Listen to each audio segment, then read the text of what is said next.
Bom dia, meus irmãos, meus amigos do nosso grupo Grãozinhos no Caminho, nosso canal aqui do YouTube.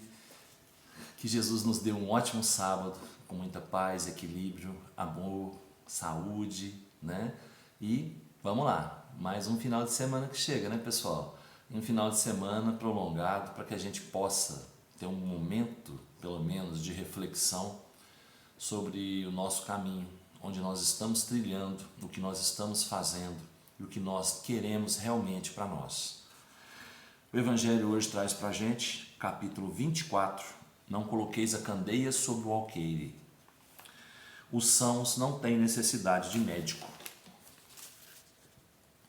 Jesus, estando à mesa na casa desse homem, Mateus, aí vieram muitos publicanos e pessoas de má vida que se assentaram à mesa com Jesus e seus discípulos. O que os fariseus, tendo visto, disseram aos seus discípulos: por que vosso mestre come com os publicanos e pessoas de má vida? Mas Jesus, os tendo ouvido, disse-lhes: os sãos não têm necessidade de médico, mas os doentes. Jesus se dirigia sobretudo aos pobres e aos deserdados, porque são os que têm maior necessidade de consolações, aos cegos dóceis e de boa fé, porque pedem para ver, e não aos orgulhosos que creem possuir toda a luz e não ter necessidade de nada. Estas palavras, como tantas outras, encontram sua aplicação no Espiritismo. Admira-se por vezes que a mediunidade seja concedida a pessoas indignas e capazes de fazer mau uso dela.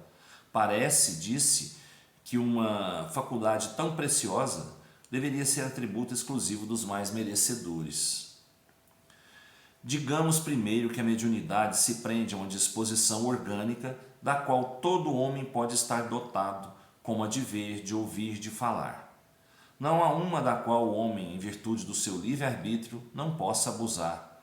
E se Deus não houvesse concedido a palavra, por exemplo, senão aos que são incapazes de dizer coisas más, haveria mais mudos que falantes.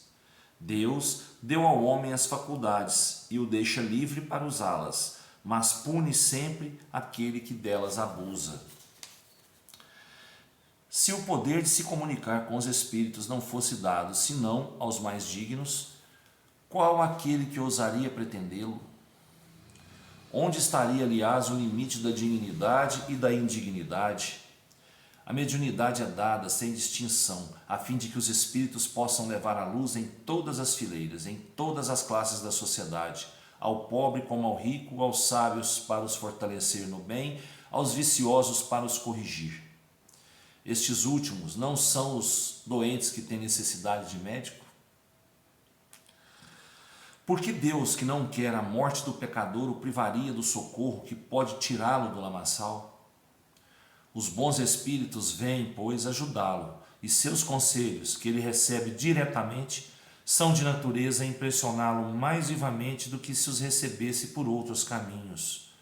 Deus, em sua bondade, para lhe poupar o trabalho de ir procurar a luz ao longe, lhe a coloca na mão. Não é bem mais culpado se não a considerar? Poderá se desculpar por ignorância quando terá escrito ele mesmo, visto com seus olhos, ouvido com seus ouvidos e pronunciado com a sua boca a sua própria condenação? Se não aproveita, é então que é punido com a perda ou desmoralização de sua faculdade, da qual os maus espíritos se apoderam para obsediá-lo e enganá-lo, sem prejuízo das aflições reais com que Deus atinge seus servidores indignos e os corações endurecidos pelo orgulho e pelo egoísmo. A mediunidade não implica necessariamente em intercâmbio habitual com os espíritos superiores. É simplesmente uma aptidão para servir de instrumento mais ou menos flexível aos espíritos em geral. O bom médium não é, pois, aquele que comunica facilmente, mas aquele que é simpático aos bons espíritos e não é assistido senão por eles. É nesse sentido somente que a excelência das qualidades morais tem tanto poder sobre a mediunidade. Muito bem.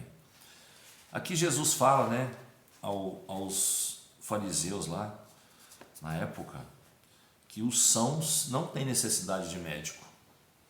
Realmente, pessoal? Qual pessoa que em um bom estado de saúde vai procurar médico? Não há necessidade. A não ser aqueles que se preocupam, né, com qualquer coisinha que apareça e vão lá fazer um check-up com o médico.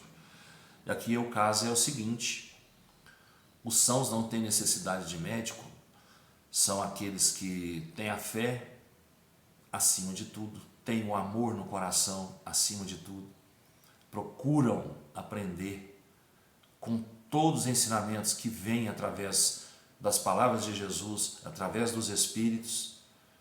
São pessoas que estão conscientes, né, que existe uma vida futura e que o Espírito é permanente, o Espírito não morre, não acaba, e que temos que cuidar é do Espírito.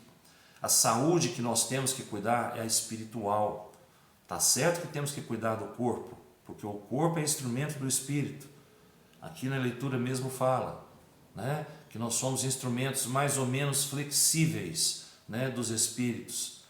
Então temos que cuidar do corpo físico também, com certeza, mas temos que cuidar do nosso corpo espiritual, não deixar o nosso espírito adoecer, fraquejar, né, perder aquela fé, aquela confiança, aquele amor. Porque aí sim nós precisaríamos de médico.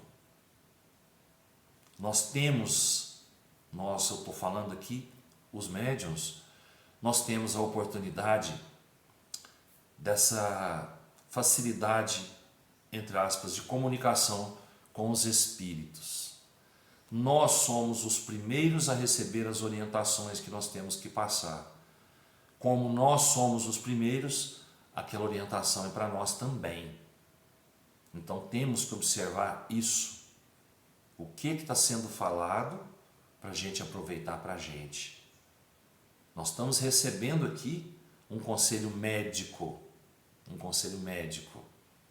Então vamos aviar essa receita. Vamos aviar essa receita para o nosso próprio bem, para o nosso crescimento, para a nossa saúde espiritual.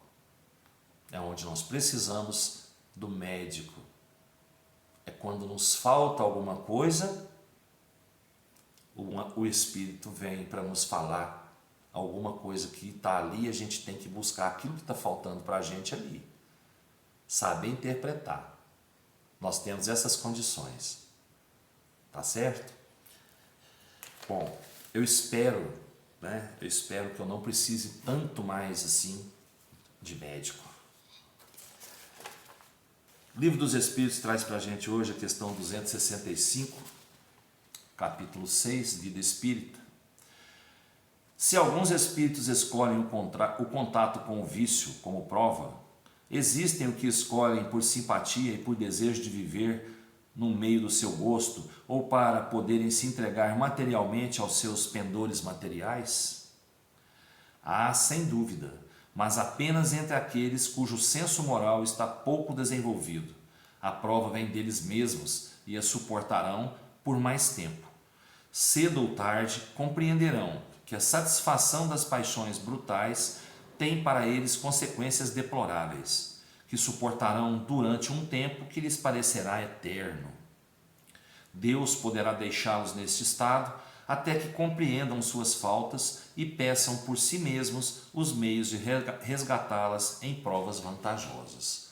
Então, entre os espíritos, há sim, né, no momento de escolher a prova, eles escolhem viver num meio que para eles vai ser um meio bom, né, que estão acostumados. Eles querem viver no meio do vício, né, no meio das, vamos dizer assim, das alegrias terrenas, né? Então eles querem passar mais tempo ali, mas aquilo ali é próprio dos espíritos que ainda estão, né, muito ligados à matéria, aos instintos, aqueles espíritos em quem a moral ainda não é, né, não é uma virtude. Eles ainda não têm um senso moral apurado. Então eles procuram esse tipo de meio para passar suas provas, porque vão achar que vai ser mais fácil, né? Já estou acostumado com isso, quero viver nisso aqui mesmo, né? Sendo que todos um dia irão abrir suas mentes, né? E vão ver que as provas podem ser menos penosas se a gente for colocando em prática o amor, a caridade, né, o perdão, e mudar, né, a nossa rotina diária, mudar os meios em que a gente frequenta, os lugares que a gente frequenta, as pessoas que convivem com a gente, né? Vamos procurar ambientes mais leves para aliviar um pouquinho mais as nossas provas, tá bom? Bom, pessoal, é isso aí que eu tinha para falar para vocês hoje. Que Jesus nos abençoe, nos proteja, nos dê um ótimo final de semana, né? Um ótimo carnaval, né? Vamos refletir um pouquinho, vamos pensar um pouquinho, vamos nos preparar um pouquinho pelo que vem, para o que vem pela frente, né? A gente não sabe o que vem pela frente, então temos que estar preparado a todo momento, né? Fiquem com Deus, até amanhã, até segunda, se Deus quiser, e eu tenho certeza que Ele quer. Beijo no coração.